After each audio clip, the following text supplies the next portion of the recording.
knows? Yeah. Who knows what Who happens? knows? You know what I Who mean? knows? Anything is possible. Who knows? Anything's possible. But I don't have all the money in the world, my man. You know what I mean? I don't have Quibi money. Yo, right, right. You know what I mean? Yeah, So I don't have a free 3 month trial for Quibi. oh, dude, You know what I mean? it's nice, man. People can't appreciate the good Quibi life when you're the only person, knowing that you're the only person in the entire world that's actually watching a soon to be defunct streaming service is kind of fun. So So how many shows does Quibi have? it's got a fair amount. I didn't count, but I don't know. I'd guess like, I don't know, somewhere in the 30s probably. Doesn't some wait who do they sucker into backing this? Oh, this venture? I know Jeffrey Katzenberg was like the There main you go. dude. I know some they got some fish on the hook for They this. got one of those Katzenberg sounds right. SKG DreamWorks guys or whatever, one of those big honchos. And they were like, yes, the kids can't watch more than 12 minutes. Yes, they want everybody who is sitting in line at the grocery to just constantly be plugged into some mindless television, in the dystopian reality that we live or whatever. But yeah. So you get a new 12 minutes of show each week? Or Oh, month? no, it's Or- every day, I think. Yeah, it's basically you get a new show every other week, I think. And usually it's like 2 new shows drop. But I'm curious about that too, because they keep on saying like, oh, we have like loads of content in the library. But I noticed, when I first started using the app, and when it first launched, they had a whole section that was like basically trailers for shows that were coming soon. And they had like 4 trailers that were going for the next month, like for things that were like, I think I got it at the end of April, and they had trailers for things that were premiering in like, second week of May. But I noticed that like the coming soon queue didn't like populate with anything else new. It just kind of hit not it good. hit that second week of May, and then suddenly that section disappeared or whatever. So, but yeah, I don't know. There's some, oh, and the other thing, that everyone is knocking it for, and probably rightfully so, is the big selling point for some reason that they keep on pushing is you can watch it either in vertical or horizontal formats, like all of their shows, which is like, some of the shows you could tell, like I find it fascinating from an editing perspective a little bit, just because I'm an editor, but like, it you can feel the constraint of them trying to frame shots so that it works for vertical or horizontal, and That seems so insane. It is. Like how do you block a show that you have to worry about that? well, and the thing is, I kind of got the sense that they were doing that for a while in some shows, and then some shows just don't give a fuck. Like they just came out with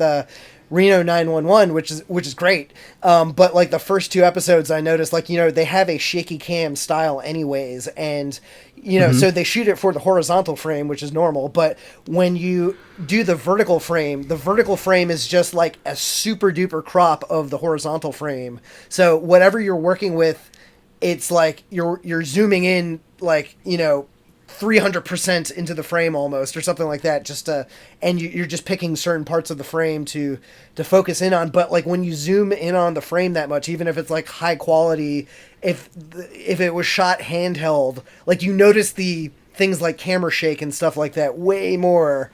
So I've noticed like in later episodes, like they clearly must have been getting notes from producers saying like, yo, you got to do something to make this vertical video format work. So I noticed in the last episode that I watched, like they're actually doing it where the vertical and horizontal formats are shot differently. Like they are shot from different cameras. Like, so they'll have a scene where one of the officers is pulling somebody over, and the horizontal is just shot from the dash cam of the car and it stays there. But the vertical is shot from the point of view of somebody in the car. So it actually encourages you to switch from horizontal to vertical as you're watching it, to kind of see it from 2 different angles. So it's like an interactive experience, almost, but it's kind of annoying. Well, yeah, it was, yeah. I wouldn't say, like, it still doesn't justify having it. But I will also say, too, even though it's less, like, from a artistic consumer standpoint, it's like, bad for the quality of the product. But from a laziness perspective, yes, there's definitely sometimes like it is easier to hold your phone doing vertical video. So I think my consensus was if it's like a show that has a narrative, like they have a lot of like ongoing, shows or whatever, like I'll watch those horizontally usually, but the kind of more like, contest talk show things like those work better for the vertical format because you're mostly just watching the talking heads anyways or whatever. But now when you're enjoying Quibi, do you do you set it up on your Lazy Susan? Like how do you establish that? So how is it positioned? How's it positioned? I'm usually I spend like so much of my time now in bed just because I'm starting to work from home, so it's just like literally. He just started. He was an essential worker before, but he just joined the rest of us living in our. A little bit. It's been a few weeks, but I'm finally starting to adapt, and but I basically got it set up where I have my home desk. My desk for my home office is right next to my bed, and I got a Lazy Susan. So literally all I have to do is like swivel my TV around and like move my keyboard, and I can just work in bed. So most days I'm just like, I wake up, I like gain consciousness, and then I like start going to work or whatever. But yeah, like I guess usually what I'll do is, because there's a lot of times where I'll have like small amounts of downtime where I'm waiting for something to download, and I've got like 5 minutes to kill or something like that. So I'll just kind of prop it up. Usually I'm like lying back in bed, and yeah, I gotta admit I use that vertical video sometimes too, and I'm just too damn lazy to hold it sideways. So were these designed for an early morning dump or something? Like, yes. Is it that kind of strategy? It's absolutely like I think it's almost a requirement that you have to be pooping while you're watching most of these.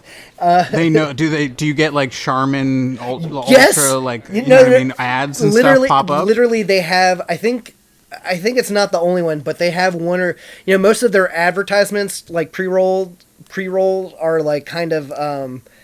Some of them are recognizable ad campaigns, but they definitely have a Charmin campaign that is made specifically for Quibi. That's like.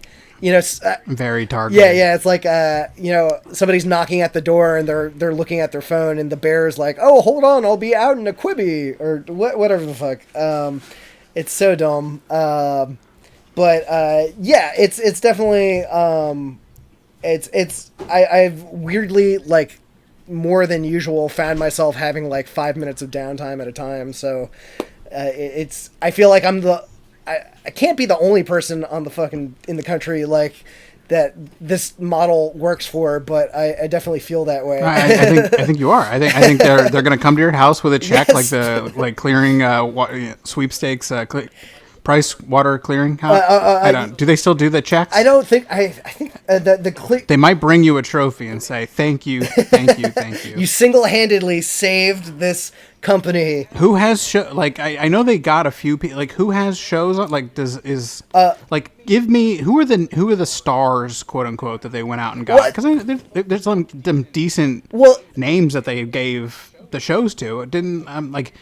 Who's one in the like? There's a dude who he was like in some sort of thriller. Like I'm trying to remember. Like so Liam Hemsworth. Yeah, I can give you the list of everything because I've been, like I said, been watching way too much of this shit lately. But basically, the thing I think, at least at the outset of their business model, that kind of sounded smart is, okay, if you're doing a show that is like 15 parts, but every part is like 5 to 10 minutes. That's basically a movie. All you're doing is just filming a movie and cutting it up into like tiny little chunks. So you can afford so much like normally pricier talent that wouldn't have the, schedule or the, you wouldn't be able to afford normally. So they got Lawrence Fishburne is in one called Free Ray Sean. Liam Hemsworth is, I guess their flagship show is it's a remake of The Most Dangerous Game with Liam Hemsworth and what's his name? The guy from Inglourious Bastards. Colonel. Oh, I know who you're talking about. I'm totally drawing a brain for it, but the Oscar-winning supporting actor guy. Yeah, but so it's he's the bad guy, and Christoph Waltz. Sorry, that's what it is. Yeah, and that's kind of like a straightforward, kind of dumb action movie sort of thing.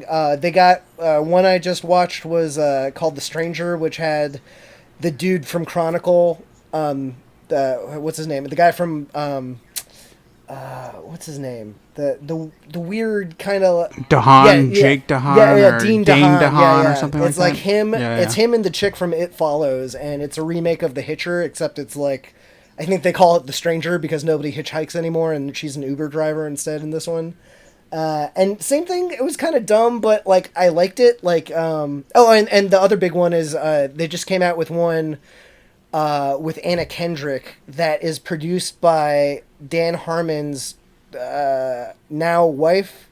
The weird thing about it is she plays the showrunner. Like she plays the person that wrote the show, and Dan Harmon is in it with somebody else playing Dan Harmon. And like the plot is, it's called Dummy, and it's about Dan Harmon has a sex doll that she discovers one day, and like the doll starts talking to her, but only she can hear it, and I don't know, they kind of go on wacky misadventures or whatever.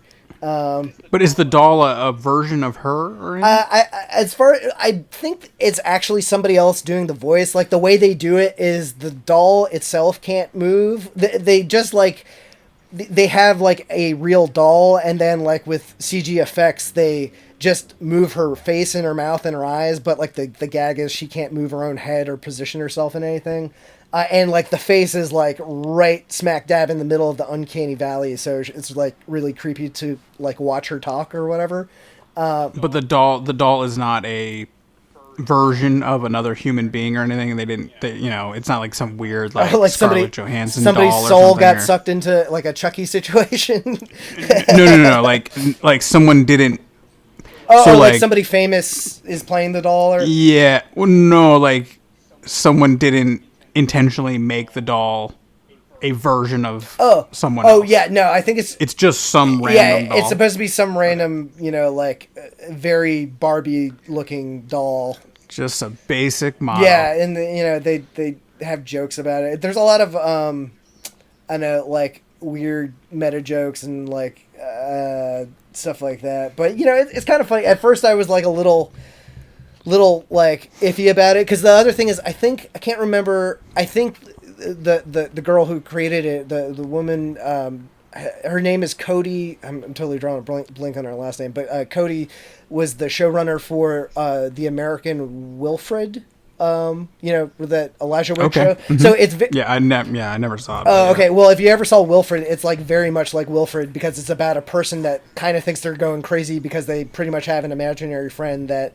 they kind of have to hide, and nobody else knows that they're talking to and stuff like that. So it's basically Wilfred with a sex doll instead of a guy in a dog costume. But it's kind of funny, and my general philosophy with it is like, yes, there's a lot of shows that are garbage, but I kind of was expecting that, and that's the kind of thing that I want to only invest 5 minutes of my time in, because like there are things that I normally wouldn't give too much of a shit about, and I'm so ADD these days that like I only really like to invest, like I want something that's a temporary distraction, but I don't want to like invest a lot of time into it. So like I never gave a crap about Punk'd, but they have Punk'd on this network, and I was like, okay, cool, if it's 5 minutes, sure, I'll invest 5 minutes of watching Chance the Rapper pull a prank on someone while I'm taking a dump.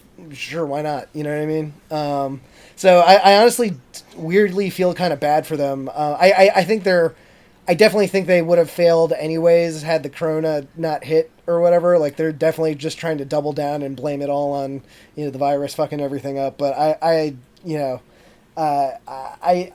think it's a kind of interesting idea that will just be remembered for the Titanic failure it probably will be. But I'll enjoy it while it lasts. I still have like a month and a half worth of free Quibi before I have to start paying for it, and I'm genuinely curious if the whole thing is going to go belly up before I actually have to start paying for it. How much is it a month? It's like $5 or $6 or something like that. It's not. My God, man. My God.